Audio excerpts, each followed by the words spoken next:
it's Imani. Welcome back to my channel. If you are new, please hit that subscribe button so you don't miss another video. And if you're already subscribed, thank you for coming to watch this one.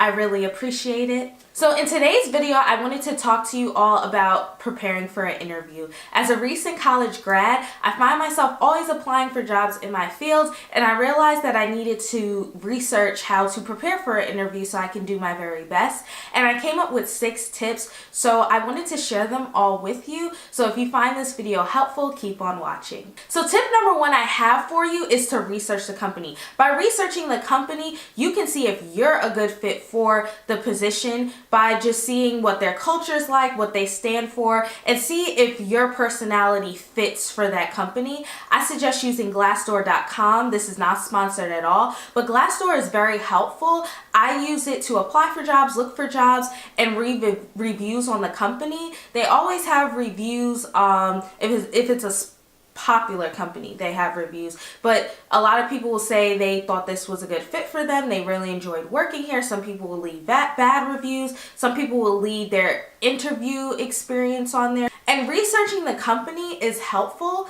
because when you research them, you can see what they're about and you can use this to your advantage in the interview. So for example, you can say, I read in your handbook, because sometimes handbooks are public depending on the company, or they'll have like a portion of it, and you just say, I found this very interesting, things like that too. And that will really impress the interviewers. So I suggest researching the company just so you can get an idea of what you're going to get yourself into.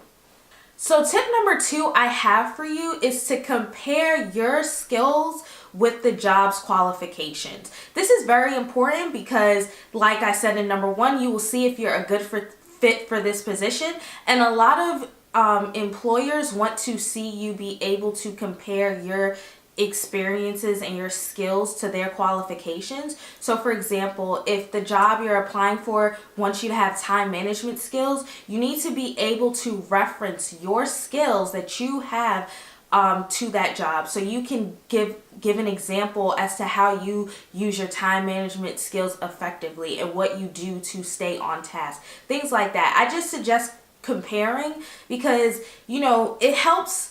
In my opinion, it helps calm your nerves a little bit, and you could just really see that you're a good fit and you're not wasting your time going on interviews that you don't think you'll be a good fit for. So tip number 3 I have for you is plan what to wear. Now, I know sometimes we just, we find out about our interview and we're just like, okay, I'll put something together. But I suggest just having a go-to outfit that you wear only for interviews. This will just be helpful because when you have an interview, like, I already know what I'm going to wear. You just grab it out your closet and you're good to go. I suggest wearing a suit. A lot of companies like when women wear suits, or you can wear a jacket, well, a blazer with a dress. That's something really nice as well. Now, I know suits aren't the cheapest thing to buy. However, there's stores such as Nordstrom Rack, Ross, TJ Maxx, and Marshalls, and there's thrift stores. There's the Goodwill. I know some people are like, ooh, the Goodwill, but they have nice things in there. You can get a blazer for $3. You'll be surprised what you can find in there, and it'll be gently used. But just having something to wear in the back of your head at all times is the best way to go, because you don't want to get an interview and they tell you you need to be here the next day at 9 a.m. and they wrote you at 5 o'clock. Now, you have time, but you're going to be stressed out because you're trying to find the perfect outfit. So I suggest just having something ready so that, you know what they say, when you stay ready, you ain't got to get ready. So I suggest having something to wear at all times so you're not stressed out. That's the least thing to be stressed about. So tip number 4 I have for you is to bring your resume. Bringing your resume just shows the interviewers that you're very well prepared and you were ready to give them whatever they needed to help them during the interview. Some interviewers already have it printed, but it just shows how well prepared you are, and that will show what type of employee you would be for that company. You know what I mean? Like, oh, she's prepared, so that means whatever, task is at hand, she'll be ready to do it, or he will be ready to do it. So I suggest just having, your resume with you. Just put it in a nice folder so that you're prepared. Now, if you really want to impress them, I suggest bringing sample work. Sample work can be from college or a previous previous job you had. So for instance, if you're in marketing, you could bring pie charts that you did for a research project in college or something that you did at your previous job. If you're in public relations, you can bring your press releases that you have done at an internship, at school, or at a previous job. You get what I'm saying.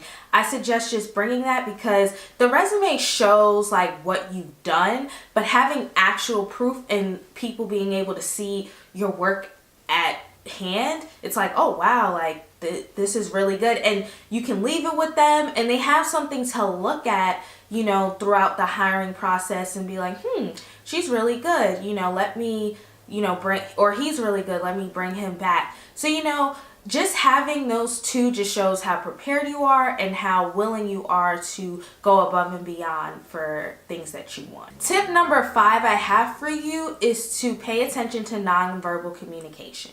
So I say pay attention to this because this can kind of give you a leadway as to what direction the interviewers are going to be going. So if you're, you know, saying an answer and they just seem disengaged, they may, you know, feel like you're not a good fit for this position, but that's nothing on your end, that's just on their end.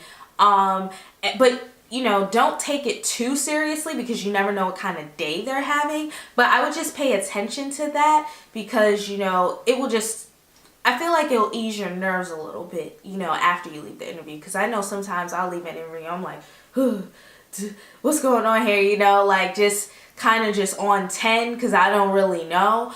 So just pay attention to those nonverbal, you know, like body language, face expressions, all that. And also pay attention to the positive nonverbal actions, such as if they're smiling at something you said, because you can use that to your advantage. You can use it in the next interview you have because you know that it's a good point. So just pay attention because I just feel like it'll, you know, keep you off 10 and you'll be more calm because you kind of have an idea as to what's going to be going on. So tip number 6 I have for you is to ask questions. Ask something at the end of the interview. You may feel like they have covered everything. Any doubts that you may have, that you feel like they covered everything, but ask something. It just shows how more engaged you are in being with the company. So I just feel like you should ask any type of questions. So I have 5 questions that you can ask. So I'll go in order. There's no particular like what's best, but I just have 5. So question number 1 is, can you tell me the day-to-day responsibilities of this job? Now, I know you may feel like they said that, you know, in the job description, but you know, it can be more detailed. Like, you have to be here at 9. We have a daily meeting at 8 in the morning, or we have a weekly meeting at Friday, 8 a.m. You know, like, it'll just be more detailed. So honestly, that is a very good question to ask. Question number 2 I have, what qualities do you feel are needed for someone to excel in this role? I feel like that just shows how engaged you are. It will show them that, maybe I should look back at his or her resume and see if she has these qualifications. And if you do, you know, that's just another plus for you. Question number 3 is, where do you think this company is headed within 5 years? I feel like that's a good question to ask because who knows, they may be not meeting budget.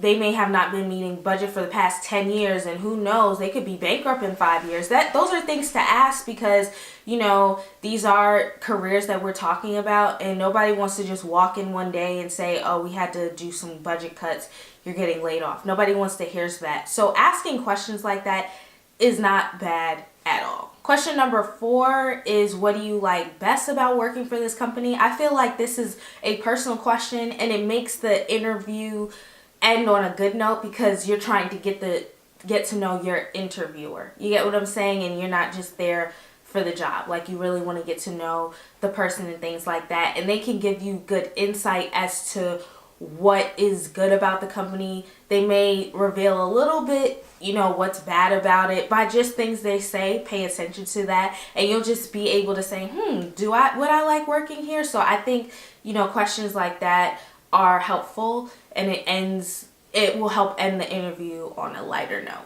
And then question number 5 is, what are the next steps in the interview process? This may come off very eager, but, you know, just say, you know, how long does it take to hear back? They may say within a week. And then if you don't hear something, you can maybe follow up or just be like, you know what, on to the next one. So I feel like asking that just helps you not be on 10 so much, like I said earlier, and you're just more calm and you're just like, okay, well, I know I'll hear back from them within a week, you know, things like that. Honestly, that's like the go-to question, and honestly, I don't think it's a bad question to ask at all. Now, this isn't a tip, but I really wanted to share this with you all because this is very important to me. And if you don't take any of my tips that I said earlier, please take this one.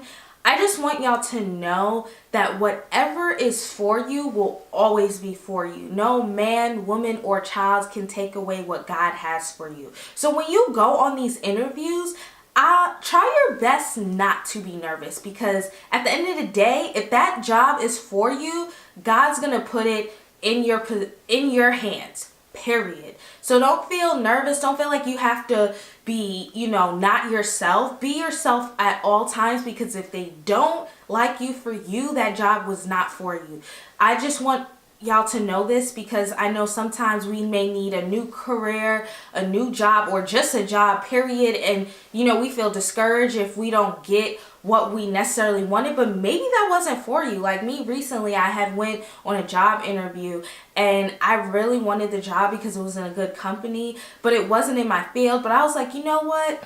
I can eventually move, change lanes and things like that. And I said that to myself, but then I didn't get it. And I was really discouraged, but I was like, girl, that wasn't in your field. And Lord knows how long it would have took you to get where you actually wanted to be. Those things don't happen overnight. And I know some of us have that microwave, mentality that we're supposed to get everything like that. I'm guilty of it, but sometimes that's not the case. So I just want y'all to know, like, don't be nervous. Don't feel like you have to change, your hair or whatever the case is to get a job, because if it's for you, no matter if your hair is an afro, no matter if it's short, no matter if it's pink, like, you know what I mean? Like, it's for you, so don't be discouraged. So I just don't want y'all to be discouraged, period, because like I said before, what God has for you will always be for you. All right, y'all, that's the end of this video. And I know I didn't say it in the beginning, but these tips can be used for business meetings, trying to meet with an investor for your business. Don't just take it for getting a career. It's for everybody. You know what I mean? But if you got to the end of this video, I really appreciate y'all. I love y'all. Thank you so much. I really appreciate it. If you got to the end of this video and you're not subscribed, please hit that subscribe button, like the video, comment. If I missed any tips that you would like to share, please leave them down below. We can always learn from everybody. And also, just say hello in the comments. I love engaging with y'all, so please say hello. But I love y'all so much. I will see y'all in my next video. Thanks for watching. Bye.